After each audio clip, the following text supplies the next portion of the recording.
नमस्कार दोस्तों, एक बार फिर से आपका ज्ञान सागर में स्वागत है। आज की वीडियो में हम लोग Ranchi university semester 5 minor paper sociology का कंप्लीट क्वेश्चन आंसर देखेंगे।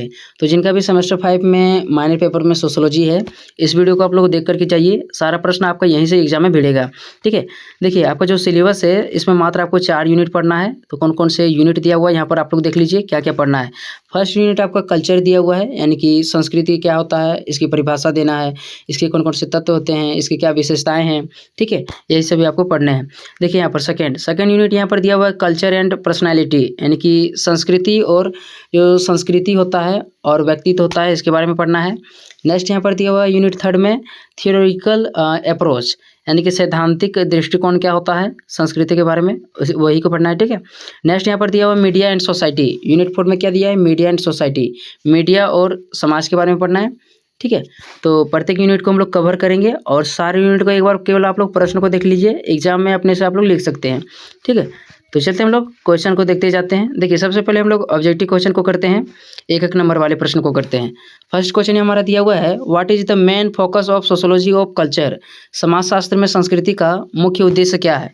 जो समाजशास्त्र है, सोशियोलॉजी है, इसमें संस्कृति का क्या उद्देश्य है, इसको बताना है। तो यहाँ देखिए, समाजशास्त्र में इसका मुख्य उद्देश्य संस्कृति और समाज के संबंध का अध्ययन करना है। जो समाजशास्त्र है, जो सोशियोलॉजी है, इसका मुख्य उद्देश्य क्या है, इसमें संस्कृति और समाज के संबंध का अध्ययन होता है, ठीक है। क्वेश्चन को आप लोग केवल देखते जाइए, समझ जाएंगे आप लोग। देखिए, सेकंड क्वेश्चन यहाँ पर दिया हुआ है, who wrote the book culture and personality. देखो, कल्चर एंड पर्सनैलिटी 1970 में लिखा गया था। तो ये पुस्तक किसके द्वारा लिखा गया था, तो इसका आंसर हो जाएगा एंथनी एफ सी ओलेस के द्वारा कल्चर एंड पर्सनैलिटी लिखा गया था, ठीक है। नेक्स्ट चलते हैं हम लोग। थर्ड क्वेश्चन यहाँ पर दिया हुआ है, who introduced the concept of the public sphere. मतलब पब्लिक स्फेयर की संकल्पना किसने दी थी, तो इसका आंसर हो जाएगा जर्गन हैबरमास के द्वारा पब्लिक स्फेयर की संकल्पना दी गई थी, ठीक है। नेक्स्ट क्वेश्चन यहाँ पर दिया हुआ है, which book was written by Les Back, Andy Bennett and Laura Desfor Edles. Les Back, Andy Bennett और लॉरा डेस्फोर्ड एल्स के द्वारा कौन सी पुस्तक लिखी गई है, तो इसका आंसर हो जाएगा कल्चरल सोशियोलॉजी एंड इंट्रोडक्शन। क्या लिखा गया है, कल्चर सोशियोलॉजी एंड इंट्रोडक्शन। मतलब लेस बैक, एंडी बेनेट और लॉरा डेस्फोर्ड एल्स, ये 3 आदमी मिले हुए हैं, ठीक है। और कौन सी पुस्तक लिखे हैं, तो कल्चर सोशियोलॉजी एंड इंट्रोडक्शन। समझ गए होंगे। नेक्स्ट देखिए, 5 नंबर का क्वेश्चन यहाँ पर दिया हुआ है, what is the meaning of civilisation. सभ्यता का अर्थ क्या है, मतलब सिविलाइजेशन का क्या अर्थ होता है, सभ्यता का क्या अर्थ है। यहाँ पर देखिए, यहाँ पर लिखा हुआ है, सभ्यता समाज और संस्कृति की उन्नति की विकास की अवस्था है।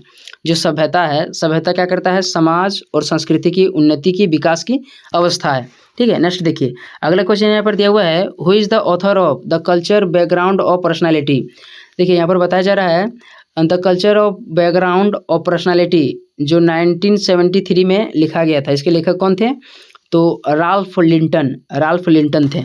नेक्स्ट चलते हैं हम लोग। 7 नंबर का क्वेश्चन यहाँ पर दिया हुआ है, who does media globalisation refers to. Media वैश्वीकरण का क्या अर्थ है, तो यहाँ पर इसका आंसर क्या हो जाएगा, मीडिया वैश्वीकरण होता क्या है, तो इसका आंसर हो जाएगा मीडिया का वैश्विक स्तर पर फैलाव और आपसी जुड़ाव। मीडिया का वैश्विक करण का क्या अर्थ हो गया, तो मीडिया का विश्व स्तर पर क्या है, फैलाव और आपसी जुड़ाव है। नेक्स्ट देखिए, 8 नंबर का क्वेश्चन है, what is culture composed of. संस्कृति किन तत्वों से मिलकर बनती है। जो संस्कृति होती है, जो कल्चर होती है, ये किन तत्वों से मिलकर बनती है, तो यहाँ पर लिखा हुआ है, जो संस्कृति है ये विश्वास, मूल्य, मानदंड और रीति रिवाजों से मिलकर बनती है। जो संस्कृति है किससे मिलकर बनती है, तो मूल्य, मानदंड, रीति रिवाज, ये सभी से मिलकर के बनती है, ठीक है। नेक्स्ट क्वेश्चन देखिए, अगला क्वेश्चन यहाँ पर दिया हुआ है, who wrote media and society. जो भी पुस्तक का नाम यहाँ पर दिया हुआ है सभी को आप लोग नोट कर लीजिएगा। इतना बता रहे हैं कि पुस्तक का तो एकदम आ ही जाएगा, कि मतलब कहीं भी पूछा जा सकता है, इसलिए आप लोग सभी लिख लीजिएगा। देखिए, यहाँ क्वेश्चन क्या है, who wrote media and society. Media and society किसने लिखा है, तो इसका आंसर हो जाएगा जेम्स करन के द्वारा यह पुस्तक 2010 में लिखा गया था, ठीक है, मीडिया एंड सोसाइटी। नेक्स्ट देखिए, नेक्स्ट क्वेश्चन हमारे यहाँ पर दिया हुआ है, what is the public sphere according to Habermas के अनुसार पब्लिक स्फेयर क्या है, तो इसको देखिए, जो हैबरमास है, इनका मानना है कि वह स्थान जहाँ पर व्यक्ति या नागरिक स्वतंत्र रूप से सामाजिक और राजनीतिक मुद्दों पर चर्चा कर सके, इसको पब्लिक स्फीयर कहा जाता है। मतलब कोई स्थान है जहाँ पर प्रत्येक व्यक्ति, प्रत्येक नागरिक सामाजिक और राजनीतिक मुद्दों के बारे में चर्चा कर सके, ठीक है, बात कर सके, उसको क्या कहते हैं, पब्लिक स्फीयर कहा जाता है। अब लॉन्ग टाइप के क्वेश्चन को चलते हैं हम लोग, लॉन्ग आंसर टाइप क्वेश्चन देखते हैं 15 मार्क्स वाले को। देखिए यहाँ पर क्वेश्चन किस टाइप से आएगा आपका। फर्स्ट क्वेश्चन हमारे यहाँ पर दिया हुआ है, define culture and discuss it's main characteristics. संस्कृति के क्या देना है, परिभाषा देना है, और इसकी क्या क्या विशेषताएं हैं उसको बताना है। देखिए अभी तक भले आप लोग 1 नंबर वाले और 5 नंबर वाले क्वेश्चन को नहीं देखें, लेकिन आप लोग लॉन्ग क्वेश्चन को देख लीजिए, एकदम भिड़ेगा, ठीक है, 100% भिड़ेगा। यहाँ पर क्या बताया जा रहा है, संस्कृति की परिभाषा देना है और इसकी क्या क्या विशेषताएं उसको बताना है। यहाँ पर हमारा लिखा हुआ है, संस्कृति मानव जीवन का अभिन्न अंग है। यह वह माध्यम है जिसके द्वारा व्यक्ति समाज से जुड़ता है। संस्कृति को समाजशास्त्री जीवन शैली कहते हैं। इसमें व्यक्ति के विचार, विश्वास, मूल्य, परंपराएं, व्यवहार शामिल होते हैं। संस्कृति अर्जित की जाती है, जैविक नहीं होती है। इसकी कई विशेषताएं होती है। मैं फिर से एक बार बताता हूँ। देखिए जो संस्कृति है ना, ये मानव जीवन का एक अभिन्न अंग है। प्रत्येक मानव जो समाज होता है उसकी एक संस्कृति होता है, ठीक है। तो मानव जीवन में लगभग उनको संस्कृति, कोई ना कोई संस्कृति अपनाना ही पड़ता है। यह ऐसा माध्यम है जिससे क्या करता है, व्यक्ति अपने समाज से जुड़ता है। जो संस्कृति है यह क्या करता है, समाजशास्त्री जीवन शैली है। मतलब ये समाज की एक तरह से विशेषता को दिखाता है। इसमें व्यक्ति के विचार, विश्वास, मूल्य, परंपराएं, ये सभी शामिल होते हैं। तो कौन कौन सी अब संस्कृति की मतलब इसमें विशेषताएं होगी, पॉइंट बाय करके हम लोग देखते हैं। यहाँ पर लिखा हुआ है, संस्कृति सीखी जाती है। मतलब हमारे जो पूर्वज हैं उससे हम लोग अपने संस्कृति को सीखेंगे, ठीक है। तो संस्कृति एक तरह से सीखा जाता है अपने पूर्वजों से, यह साझा की जाती है। मतलब हम लोग इस संस्कृति को सीख लिया, अब हम लोग हमारे जो आने वाले कल होंगे उसको सिखाएंगे, ठीक है। नेक्स्ट यहाँ पर दिया हुआ, यह गतिशील होती है। संस्कृति क्या होती है, थोड़ा थोड़ा बदलती रहता है। यह प्रतीकात्मक होती है, ठीक है, इसकी कोई पहचान होती है संस्कृति का। आगे यहाँ पर दिया हुआ 5 पॉइंट, यहाँ क्या दिया हुआ है, यह समाज को एकता प्रदान करती है। जो संस्कृति होती है समाज को एकजुट लाकर रखता है, ठीक है। तो इसको भी समझ गए होंगे आप लोग। संस्कृति की परिभाषा देना था और इसकी क्या क्या विशेषताएं हैं। आप लोग लिखिएगा कि विशेषताएं इस तरह से पॉइंट दे दीजिएगा, ठीक है, एग्जाम में कि कौन कौन सी विशेषताएं हैं, और प्रत्येक पॉइंट को आप लोग इस तरह से दे करके लिखिएगा। एक पेज आपका यहाँ पर भर जाएगा। यहाँ पर बता दिया है कि संस्कृति सीखी जाती है, इसकी साझा की जाती है, यह गतिशील होती है, प्रतीकात्मक होती है, साथ ही साथ यह एकता को बढ़ाता है। इस तरह से आप लोग लिख सकते हैं। नेक्स्ट चलते हैं, यहाँ पर और भी दिया हुआ है। देखिए आगे, संस्कृति व्यक्ति के व्यक्तित्व के निर्माण में महत्वपूर्ण भूमिका निभाती है। साथ ही साथ यह समाज में निरंतर विकास की दशा को अग्रसर करती है, ठीक है। नेक्स्ट देखिए, अगला लॉन्ग टाइप क्वेश्चन क्या दिया हुआ है, संस्कृति और समाज के बीच में क्या संबंध है उसको बताना है। जो संस्कृति है ना और समाज एक दूसरे के पूरक है। मतलब एक समाज में बहुत सारी संस्कृति होती है, मतलब संस्कृति है तभी समाज है, और समाज है तभी संस्कृति है, ठीक है। समझ गए होंगे आप लोग। आगे यहाँ पर लिखा हुआ है, समाज के बिना संस्कृति की कल्पना नहीं की जा सकती है। यदि एक समाज है तभी वहाँ पर विभिन्न प्रकार के संस्कृति हो सकते हैं, ठीक है। जो संस्कृति होता है इसमें व्यक्ति के व्यवहार, आचार विचार, जीवन शैली, इन सभी को समाहित किया जाता है, ठीक है। तो इन सभी पॉइंट को आपको लिखना है, ठीक है। नेक्स्ट देखिए, अगला क्वेश्चन यहाँ पर दिया हुआ है, discuss the relationship between culture and personality. संस्कृति और व्यक्तित्व के संबंध पर क्या करना है, चर्चा करना है। तो संस्कृति के व्यक्तित्व पर क्या करते हैं हम लोग, चर्चा करते हैं। एक बार मैं बताता हूँ, जो संस्कृति और व्यक्तित्व है, ठीक है, इसके आपस में क्या है, बहुत गहरा संबंध है। यहाँ पर लिखा हुआ है, राल्फ लिटन और एंथनी F.C. ऑलेस ने बताया कि जो संस्कृति है यह व्यक्ति के सोचने, बोलने और व्यवहार के तरीके को क्या करता है, प्रभावित करता है। जो संस्कृति है यह व्यक्ति के क्या करता है, सोचने, बोलने और व्यवहार के तरीकों को प्रभावित करता है। आगे लिखा हुआ है, प्रत्येक समाज अपने बच्चे को विशेष सांस्कृतिक मूल्यों और उनके मापदंडों को सिखाता है। जो समाज है उनके जो भी आने वाले बच्चे होंगे क्या करेगा, उनको अपने सांस्कृतिक मूल्यों को सिखाएगा, मानदंड को सिखाएगा, ठीक है। तो यही सब पॉइंट को आपको लिखना है, ठीक है। आगे देखते हैं, नेक्स्ट क्वेश्चन यहाँ पर दिया हुआ है, describe the public sphere theory of Jurgen Habermas. Jurgen Habermas के सार्वजनिक क्षेत्र सिद्धांत का क्या करना है, वर्णन करना है। तो इनको देखिए आप लोग।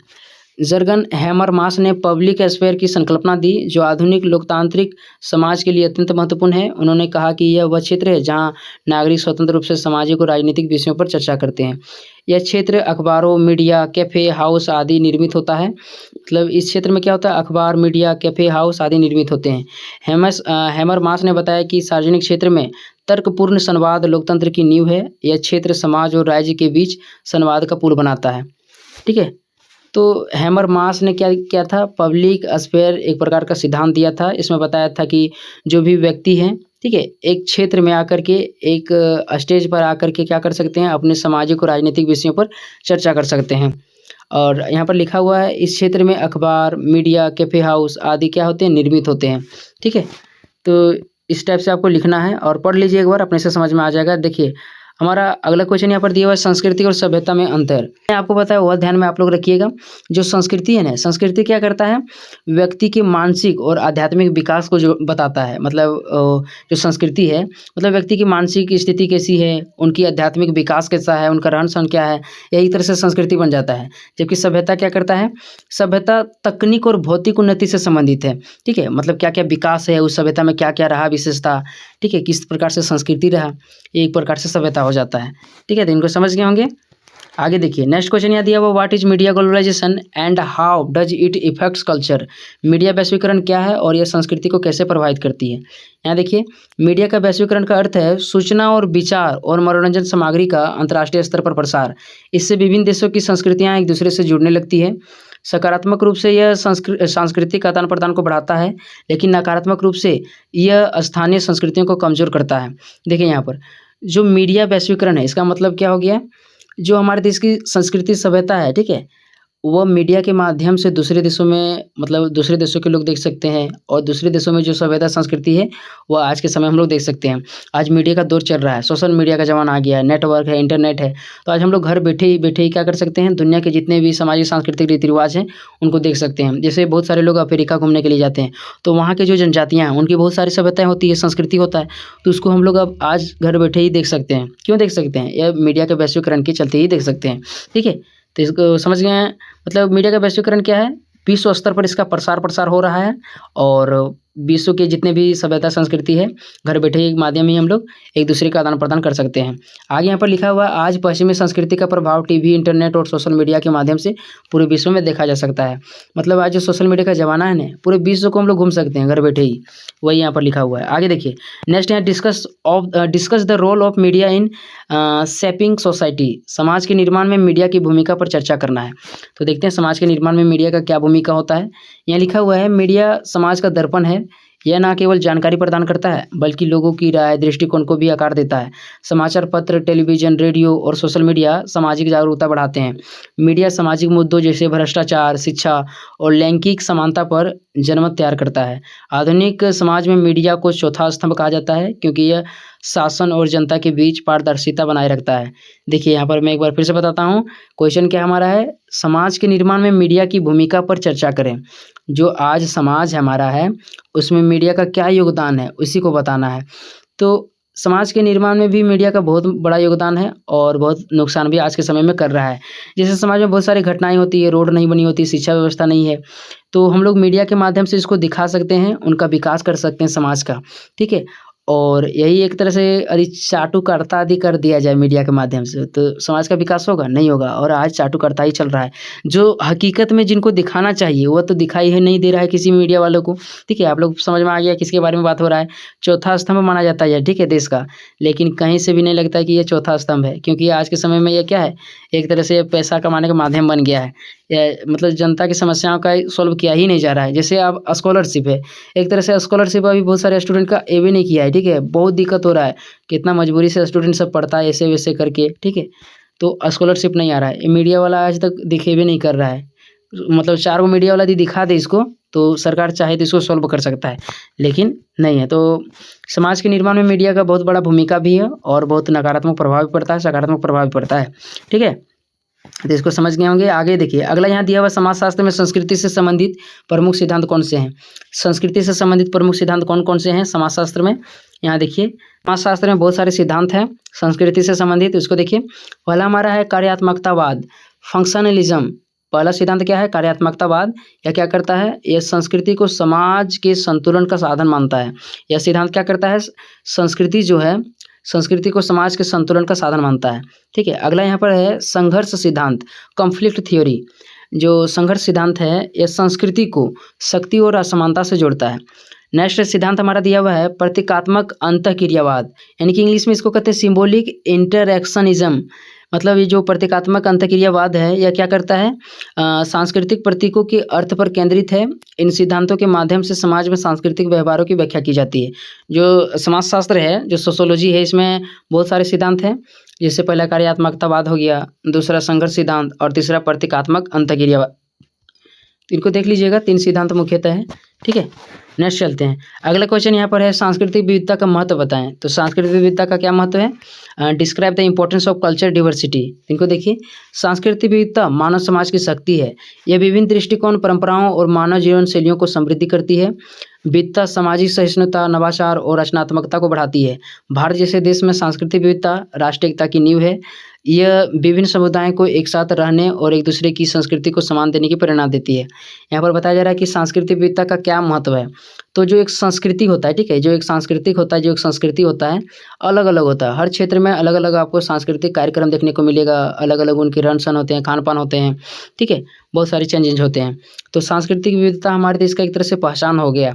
मतलब हर क्षेत्र में अलग अलग सामाजिक सांस्कृतिक अलग अलग देखने को मिलता है। अलग अलग होने के बावजूद भी हम लोग क्या है, एकजुट होकर के रहते हैं। तो सांस्कृतिक विविधता क्या है? मानव समाज की, हमारी मतलब भारत में खास करके एक एकता का प्रतीक माना जाता है। ठीक है, तो इनको देख लीजिएगा, सांस्कृतिक विविधता का महत्व क्या है? बहुत ही महत्व है। ठीक है, आगे देखिए, नेक्स्ट क्वेश्चन हमारे यहाँ पर दिया हुआ है, explain how sociology helps us understand culture and society. समाजशास्त्र हमें संस्कृति और समाज को समझने में कैसे सहायता करता है? जो समाजशास्त्र है, यह संस्कृति और समाज को समझने में कैसे सहायता करता है? यहाँ देखिए, समाजशास्त्र संस्कृति और समाज के बीच संबंध का वैज्ञानिक अध्ययन करता है। यह हमें बताता है कि कैसे मूल्य, मानदंड और संस्थाएं सामाजिक जीवन को प्रभावित करती है। समाजशास्त्र यह भी समझने में मदद करता है कि सांस्कृतिक परिवर्तन कैसे सामाजिक परिवर्तन का कारण बनते हैं। इस प्रकार समाजशास्त्र हमें समाज की जटिलताओं को समझने और बेहतर सामाजिक संरचना बनाने की दिशा बताता है। देखिए यहाँ पर जो समाजशास्त्र है, इसमें संस्कृति और समाज को समझने में कैसे मदद करता है? तो समाजशास्त्र में समाज का अध्ययन होता है, साथ ही साथ वहाँ जो संस्कृति मौजूद है उसका भी अध्ययन होता है। तो समाजशास्त्र एक समाज की संस्कृति को समझने में मदद करता है। संस्कृति के माध्यम से हम समाज को समझ सकते हैं कि कैसी वहाँ पर उसकी व्यवस्थाएँ हैं, रहन सहन क्या है, खान पान क्या है। ठीक है, तो समाजशास्त्र एक समाज के सामाजिक सांस्कृतिक रीति रिवाजों को समझने में, उसकी जटिलताओं को समझने में काफ़ी मदद करता है। ठीक है, तो यही 10 क्वेश्चन थे। इन सभी को आप लोग एक बार अच्छी तरह से पढ़ लीजिएगा।